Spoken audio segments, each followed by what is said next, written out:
Hello, everybody. My name is Alexandra with This is Improv, and I am here for another episode of Talk About It Tuesday, where we talk about all things the arts and the people who love them. I am here today with the amazing, the glorious Dennis. Thank you. First off, tell us a little bit about yourself. Who are you? I am I don't know, it's weird to call myself an artist because I only paint things other people have made, but I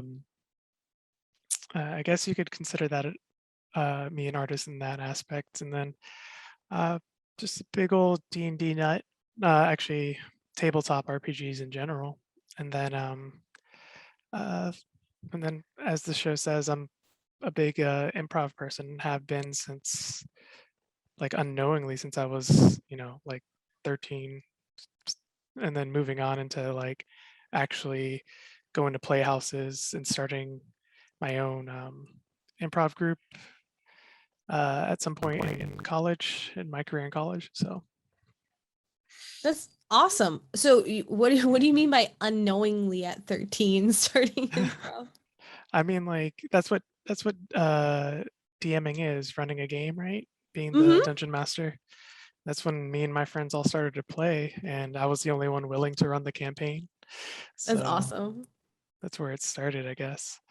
You were that volunteered friend to just, yeah, you do it. Yeah, voluntold. Yeah, right. So you started actually doing theater improv in college. Is that when Yeah. you started doing that? Yep. So what made you interested in starting that? The improv itself. Mhm. I'm really bad at remembering lines. Oh, nice. Me Awful too. at awful at remembering lines. I'm really good at remembering concepts and ideas, but never lines. Mm. So and I'm also easily broken on stage. So if anybody does anything out, I'm just spiral into silence or just awkwardness. Um, Nice. that being said, I probably did about 14, 15 plays during my college career. Oh, Uh, and like full length plays too, for a theater house out in Melbourne, Florida here. mhm. We had an improv group that was dead at a school called FIT. So not the one in New York, but Florida Institute of Technology. And forgot what the name of the group was. It was like random chaos or something like that. And that was a really Of edgy name course. for a for an Of improv course. group. Sounded more like a scene band or something like that. XD. You're right. I really wanted to like kind of recreate, because I was big into that Whose Line Is It Anyway show. I mean, like who wasn't, Hmm. right? Hmm. Um, so I wanted to recreate that and be able to play with my friends. And um, so we put together a little group of about 6 of us, and we just played games, Nice. which eventually led into shows. And then our first show, like on the spot, I was just like, gosh, I hate our name. So right there on stage, I was just like, hi, we are Drop of the Hat. And uh, we're here to do improv today. And our first show was inside of a Barnes and Nobles. Yeah. And we had about 20 people there. That's a good amount of people. I know it was weird. It was really weird. Like just a bunch of people that I guess were just there to shop, and then they just ended up spending the next 30 minutes with us. And it was I'm surprised Barnes and Noble had an improv group in there. I've never seen something like that at a Barnes and Noble. I've seen book readings, but yeah. never. Yeah, we asked and they said it's absolutely fine. And so they put us over in a corner in between 2 bookcases and said Nice. go at it. So I've never expect that. So what was it like doing your first show then? Like what was the feeling you got from it? um I was really hype. I started getting like my normal stage fright. I had to really push through that, but I kind of knew that I would do that. So my first improv show, I kind of cheated. We did everything like as requested from the crowd, but I threw in a few plants for myself, so that when a prompt was pulled from a hat, there was a chance that it was going to be something I put in there. And I know that's awful because you're not supposed to prepare improv, right? But it helped me focus a lot, because the very first one prompt that was pulled for one of our games was something that I had written down. And after that, just fell into it. It was smooth. All the old ladies were fawning over us, and a friend of mine in particular. So that was a lot of fun. You guys were a hot commodity in a Barnes and Noble, you know? I know, really, Come on. really popular with the 50 and up crowd. Yeah. Hey, look at that, you know? So did you guys do a lot of short form or long form?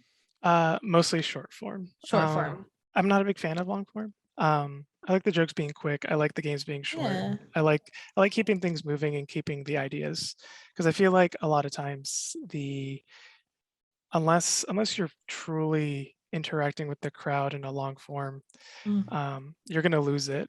You lose some steam. I mean, I don't know. I don't study any of this, but I did a couple long form shows just because it was tried, and we'd lose steam. So I would actually cut the game in half, and then we would change pace. Yeah. But I did do solo long form with this during conventions. I used to do this thing called Sci-Fi D20, where we would come up with a really like high level character, class, and then a story. And I would take 4 people from the crowd, and I would set them up, and I would have the crowd pick the classes for each person, pick their trope, and then pick the situation out, and it would take suggestions, and then I would just narrate, and then when we got to a point where somebody wanted to do something, they would say, I want to do this, and then they would just roll a die. They roll this big fluffy like plush D20, and then I would just narrate, depending on like if it was lower than a 10, it would be kind of bad, but like failing forward. And then if it was better than a 10, it's something fantastic. And then you've got the absolutes of 1s and 20s, where something just incredible happens, like an aether god who looks like the guy who created the song, George Michael,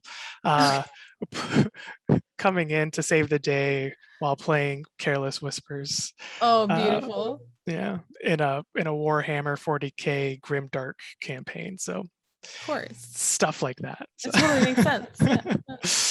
That's so cool. Just like narrating them through. Yeah. And very high level, very fun, no numbers, just things.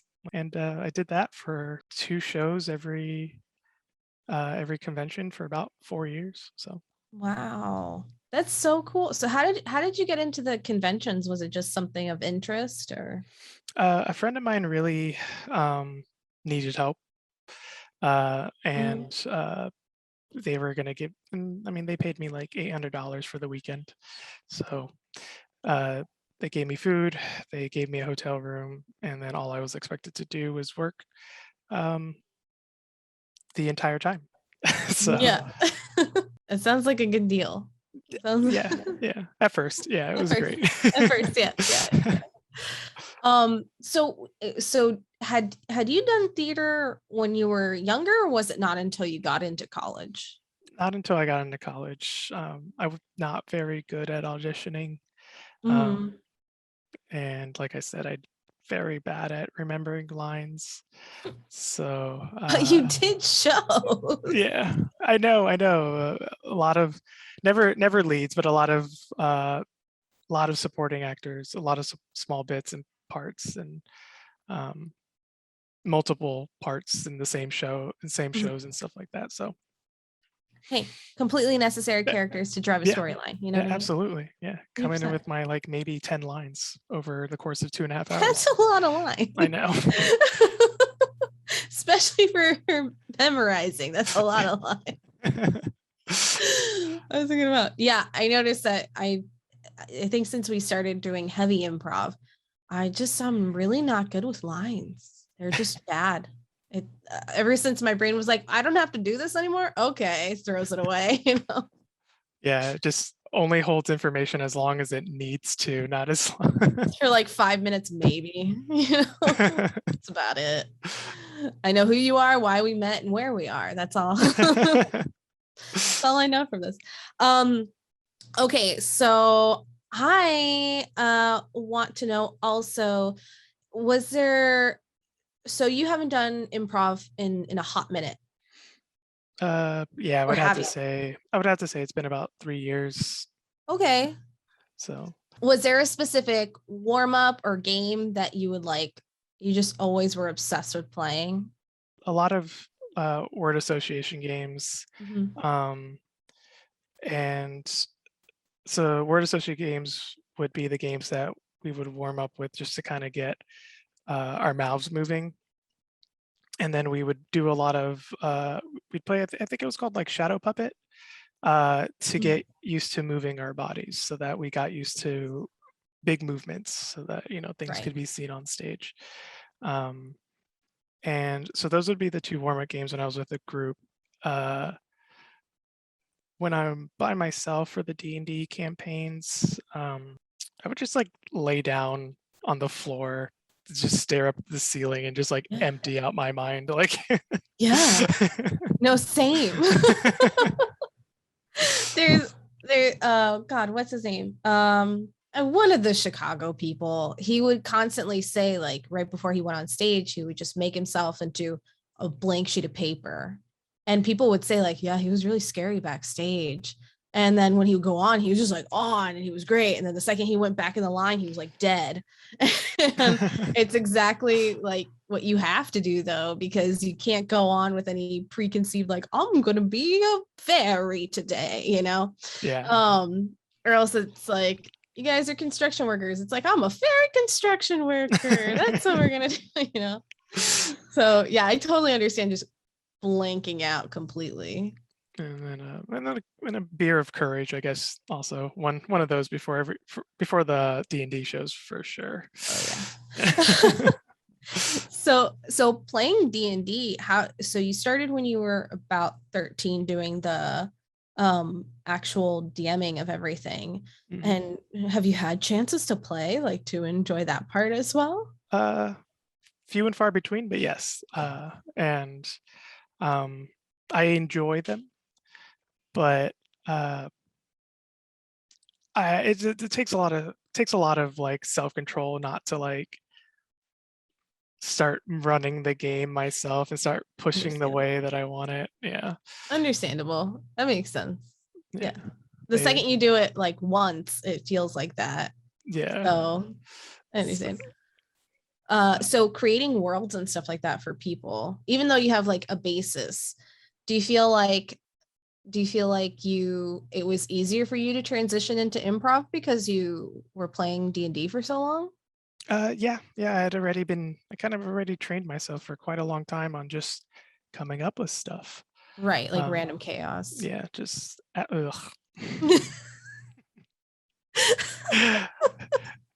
really just coming up with stuff at the drop of a hat. Yeah. Yeah, I'm never gonna forget that. Okay. Yeah, but dealing with that kind of stuff. So do you find yourself, this is a philosophical question, I guess.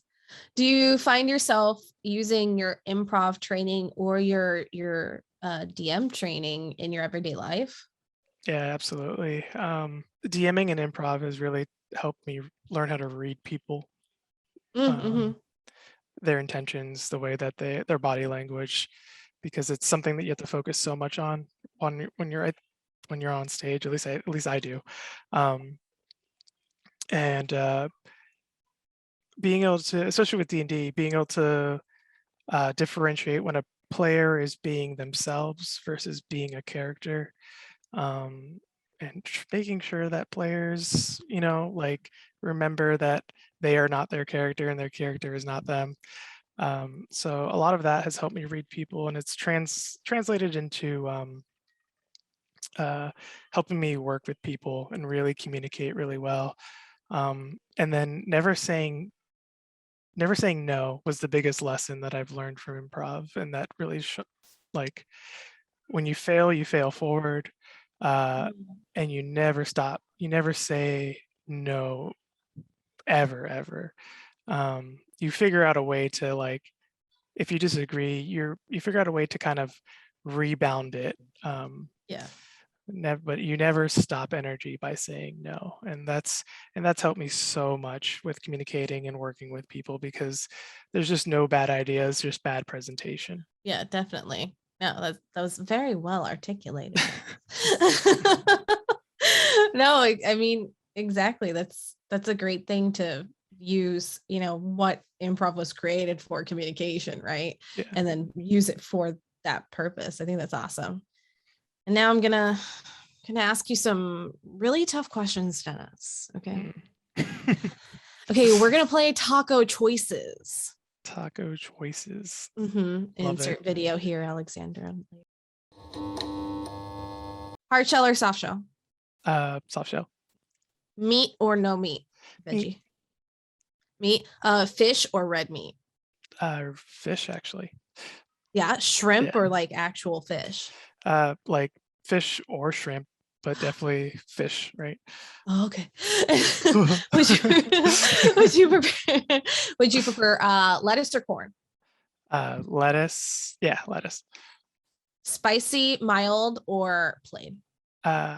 Spicy, but Spicy, like flavorfully spicy, not just like not just chili. like ouch. Yeah. Just like that flavor, like a mango kind of spice or something to it. Yeah, sure. Like, so Cajun's my favorite. So. Oh, okay, good. Yeah. Specifics. We like specifics. Yeah. Based off that, I guess my last question is like, do you prefer taco or burrito? Taco for fish, burrito for meat. Oh. Yeah. And then never chicken. Never chicken. Me too. Yeah. If I didn't know you and I saw you walking down the street, what can't I tell just by looking at you on first appearance? That I've got such a sunny disposition. You really are a happy person. I have the like Bruce Wayne of like brooding neutral faces. Yes. Like, I'm rough. I can just be, I'll be thinking about like the happiest thing, and it just looks like I just want to fight whatever's in front of me. Like, totally understandable. Totally understandable. I've been told multiple times the same thing. So that's why I smile more during interviews. Yeah, so smiling, I've been told, makes me seem a little creepy, so I try to keep my eyebrows up. Oh. Supposedly that helps. So, but I think it like makes me look creepy. So, but it's like either or, like creepy smile or creepy eyebrows. So just pick one. Yeah, let's pick your poison. Yeah, right. That is a fun fact. So you paint miniatures and things like that, right? Yeah. When did you get into doing that?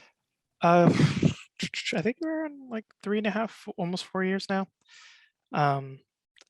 I wanted to bring board games and D&D to life and create a better table presence for my friends and people playing.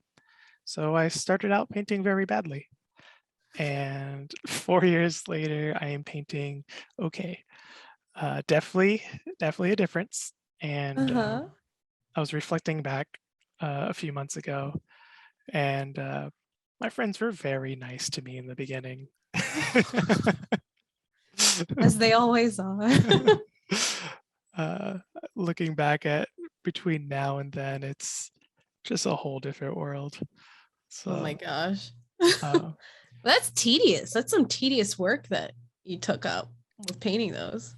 It truly is. Yeah, it's very tedious, but interesting. As long as you start kind of getting into the kind of like the color theory, the way light hits things, thinking about directional lighting on a mini, like where lighting comes from, where you cast your shadows, and setting up like envisioning like what it's going to look like at the end, or what you want it to look like at the end, and Yeah. then just making that journey. And every time you make a mistake, your vision changes because it's too much of a problem to go back and fix that mistake. You just improvise from here on out. That's Yeah, yeah.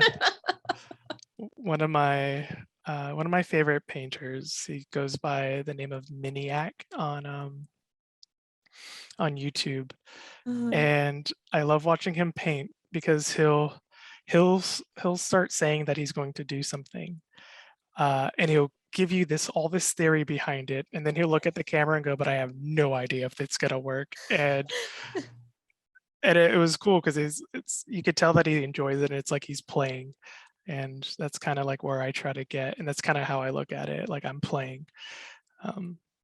Yeah. Yeah, that's awesome. Yeah, that's very tedious work that makes my brain go ouch. So I will never be painting those little things. It's like little tiny things just make me very like, so which is probably why I never went into film. So that's probably Yeah. it's very still very statue stuff, and it would make my brain go ouch too. So I want to also ask if you could say something to someone, whether it be like a PSA or any kind of message you would want to spread about the arts. What would you say to someone, or like involving D&D? I mean, anything that you feel. You probably heard this one like 100 times, but never compete with anybody. Actually, no, I've never heard that one. Oh, yeah. Well, yeah. So I think a lot of people say never compare yourself to somebody, but never compete with anybody. Never try to be better than somebody, because then you're not doing it for a good reason.